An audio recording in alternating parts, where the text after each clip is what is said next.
So this weekend I went to see my daughter, and I took my son, went to Nebraska. And I didn't have very much money. I just had like gas and like some for a little bit of food for like maybe one night. So I couldn't even get a motel. And so the first night we were trying to sleep in the car. It was cold. It wasn't like winter cold, but cool enough that needed the heater. So I was like, and normally I wouldn't be able to do that. I don't know, just I'm autistic, and also like I have trauma with like falling asleep in the car. When I kind of realized, oh, that's why I could never fall asleep in the car, even if like I'm with safe people or whatever, somebody else is driving. You're rubbing your butt on me. Silly cat. And so like then I was like, oh, I know why. That makes sense. I'm afraid to fall asleep in the car because that's what happened, and I don't know the exact thing that happened. Anyways, like it's deep trauma. But anyways, I realized that's why. And then so like I was like, I don't know. Lately I've been wanting to break free of a lot of the programming and a lot of like the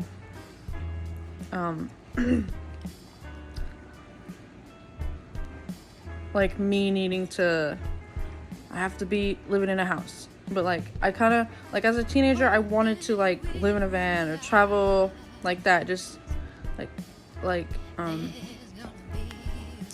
don't know what you would call it, but just like a wanderer type thing. But I got away from that because like trauma, and I needed to ground myself and feel safe in my body first, you know what I'm saying? So like I don't know, I'm slowly probably gonna be able to do that. I also had kids, and I didn't think it would be easy to do that. And I mean, people do that with their kids, but I just was not able, like I had to get to a point of like I had to regulate myself and get out of burnout and all that, which is why my kids are with their dads, because I was literally breaking down. I couldn't do it anymore. I had no help or whatever. And like, and they're happy there, like for the most part they are. Like actually, like my youngest cried when I left her, but I'm gonna make an effort to see them more. I've been making an effort to talk to them more. I just needed to take time to heal me more, and like work on more of my inner child stuff and everything. Anyways, I'm going back to that. But anyways, I was excited to just to sleep in the car, I was like excited, hey, I could do this, I don't know. It was too cold and everything, so it was hard to do that. And so like I was like worried, okay, if like is it gonna run out of gas if I run my car? And it was like talking, and like you talk to your twin telepathically, so like I feel like it's like all this, like it's all you in a way in a different body or whatever. So it's like, anyways, I was like, is it okay if I run in the car? Like it was like I felt like I was just like guided, just do it because like it'll be fine or whatever. I don't know how it went. I don't remember, because I'm being very vulnerable right now, so it's a little scary. So I was like, but it's like, well, could you help me with like getting gas, because like I gotta make sure I don't like do too much running the car and driving or whatever, because we all know shit is expensive right now. But anyways, I was told, yeah, it would be okay. And then by that time it was like my ex was awake, and like, so then he was like, you guys can just come over and like you lay in the bed back here or whatever, because he was awake. And when we got there, Chloe, my daughter, woke up not long after, and then like I couldn't really sleep because I tried, and she kept waking me up. She was just too excited, and she wanted us to go, because she had money to spend. She wanted to go get a toy. But anyways, and her dad, okay, because it was an abusive relationship I was with him, and it's crazy. Ever since I stopped talking, I went no contact for a year, and I just started talking in May. because I heard that they were and like close to me, so I was like, I need to see her. Like it was a hard year, okay? Like it was miserable, but I needed to do that healing, you know? So sometimes no contact is not forever, but it would have been if I didn't have a kid with him. Anyways, like I couldn't stay away any longer because I'm kind of telepathic with my daughter, but also like it's more like in person,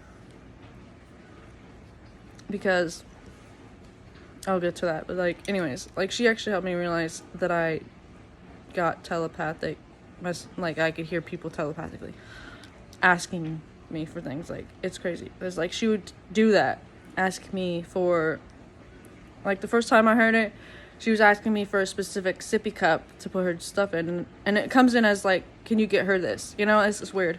And then I was like, no, I'm gonna use this cup. And when I didn't get the cup that it was asked for, she freaked out. I was like, oh shit, she's telepathically telling me to do that. Like what?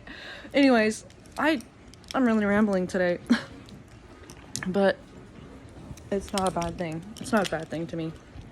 Anyways, like, so like me and her dad had a bad relationship, and then like trying to co-parent, I mean, it wasn't horrible at first until we moved out of state, and she was in my custody, and I was like, he was just like, it just didn't go over well, you know, like he freaked out and like smear campaign, blah blah blah. And that's where I found out a lot of my friends were not my friends. And family too. So anyways,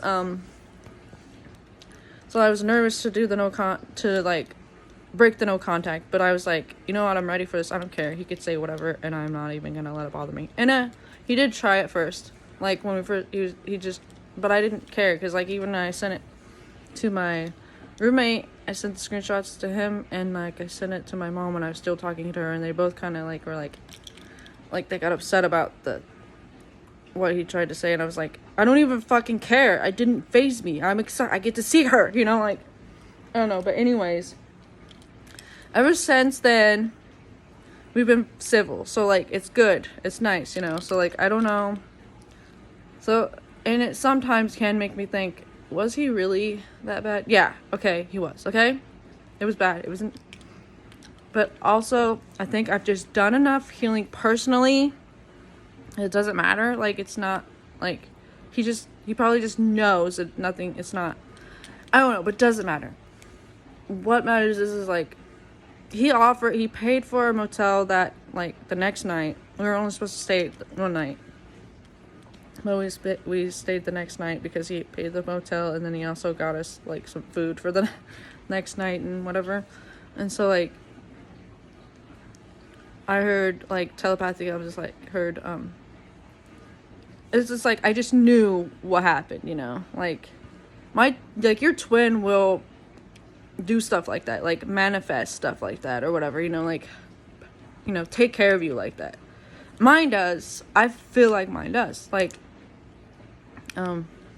so then I heard like, yeah, I can make people do things, but like it obviously isn't coming in between their free will.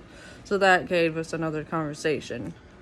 But then I heard like, yeah, dream bigger. Like, you dream bigger, because I didn't dream big enough. Because it's like, I'm not used to being able to dream big, because who cares? You know, like, who cared? Nobody supported my dreams as a kid. Nobody, like, no encouragement or nothing. And then so I'm like, even though my dad would always say, you could do anything you put your mind to, but then like his actions and like they just never came and supported me in anything I tried to do.